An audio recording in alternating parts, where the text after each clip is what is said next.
We are 11 months from D-Day. The affair occurred 10 years ago. Although I'm sure I could do more to help with my spouse's recovery, I've tried to provide a safe place by actively participating during discussions about the affair while also significantly modifying my unsafe behaviors. Since D-Day, I've enrolled into faith-based marriage counseling, enrolled into EMS Online, recommitted my life to Jesus, attended church regularly, attend Celebrate Recovery to include 12-step study programs weekly, given my spouse complete access to my life, email, text, phone records, Facebook, etc., and spend time when not at work with my spouse. The problem is that my spouse's recovery is getting worse instead of better. Of course, we're approaching the anniversary, but it's been getting worse for the past couple of months. Getting worse includes an unwillingness to consider forgiveness, treatment of me in relationship to personal attacks and criticism, refrains from an intimate relationship, a kiss saying I love you, sexual relations, etc., any kind, constantly reminding me of what a failure in every part of my life I've been. You get the point. I'm aware that recovery can take 18 to 24 months. My concern is at what point should the unfaithful realize that reconciliation and forgiveness is not possible for the betrayed, and it's best to end the relationship for everyone's sake. I know every case is unique, but any advice and insight would be greatly appreciated. Thank you for your time. To begin, I would tell you, you're not even to the halfway point of being able to determine whether or not reconciliation is a possibility for her or not. 18 to 24 months is still 18 to 24 months. And giving her time to move beyond where she's at is going to be really critical.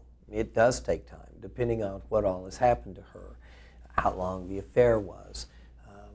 I've known many betrayed spouses that it was 16, 17, 18, 20 months before they even began to make a shift. And they had to see a consistency in their mate's recovery program over time before they began to feel safe. One of the things you may be doing is taking responsibility for her pain already, but if there's any triggers, for instance, just always responding and saying, wow, I'm so sorry that happened.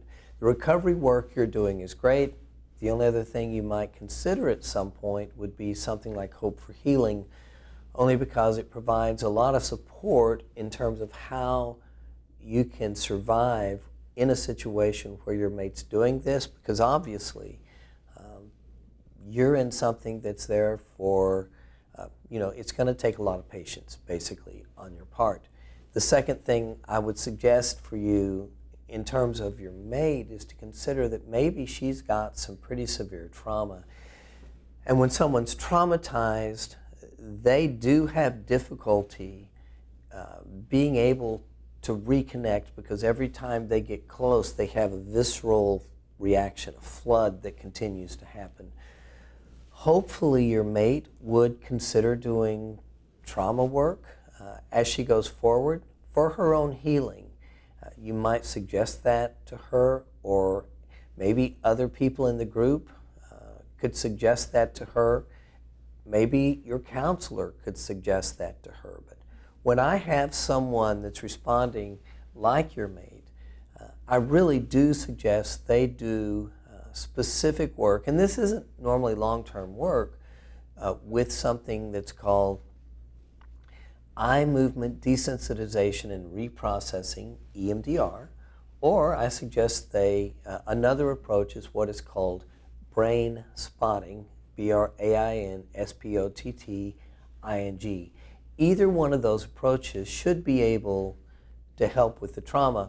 And if the emotional or the visceral reaction she's having to what's happened begin to subside, it also gives her hope and allows her to see a possibility of being able to be with you in the future.